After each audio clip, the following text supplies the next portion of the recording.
প্রিয় জন্মভূমির কাছে হিজড়া জনগোষ্ঠী সহ সকল সুবিধাবঞ্চিত জনগোষ্ঠীর জন্য জাতীয় সংসদে সংরক্ষিত আসনের দাবিতে আমি ত্রয়োদশ জাতীয় সংসদ নির্বাচন 2026 উপলক্ষে 21 রংপুর 3 আসন থেকে আমার প্রার্থিতা প্রত্যাহারের ঘোষণা দিচ্ছি।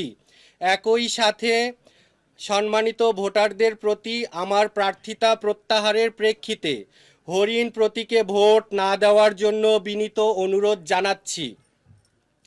এই প্রসঙ্গে আন্তরিকভাবে সকল রাজনৈতিক দল, প্রার্থী, তাদের সমর্থক এবং আমার নির্বাচনী কর্মী ও স্বেচ্ছাসেবকদের প্রতি অনুরোধ জানাচ্ছি, আমরা এই সিদ্ধান্তকে কেন্দ্র করে যেন কোথাও কোনো ধরনের উত্তেজনা, সংঘাত বা অপ্রীতিকর পরিস্থিতির সৃষ্টি না হয়। আমরা শান্তিপূর্ণ, সৌহার্দ্যপূর্ণ ও সহনশীল রাজনৈতিক পরিবেশে বিশ্বাস করি। প্রিয় রংপুরবাসী, আমি আপনাদেরই রংপুরের একজন সাধারণ নাগরিক। রংপুরের দীর্ঘদিনের অবহেলা ও বঞ্চনার যে ক্ষোভ আপনাদের মাঝে রয়েছে তা আমার মাঝেও সমানভাবে বিদ্যমান। গত নির্বাচনে আপনারা আমাকে যে ভালোবাসা ও সমর্থন দিয়েছেন তার জন্য আমি চিরকৃতজ্ঞ। আমি আমার বিবৃতিতেই বলে দিয়েছি, কোনো ধরনের কোনো চাপ নেই, কোনো ধরনের কোনো ভয়ভীতি নেই।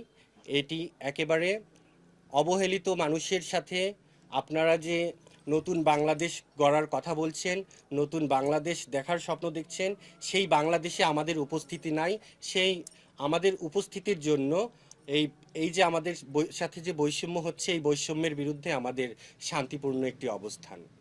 আমি এখান থেকে সরে আসার মেইন উদ্দেশ্য, আমাদের সাথে যে বৈষম্যটা হচ্ছে এটা যেন জাতীয় আলোচনায় আসে এবং এটার যথাযথ ব্যবস্থা হয়। আমি নির্বাচনে অংশগ্রহণ করেছি একক ব্যক্তি হিসেবে।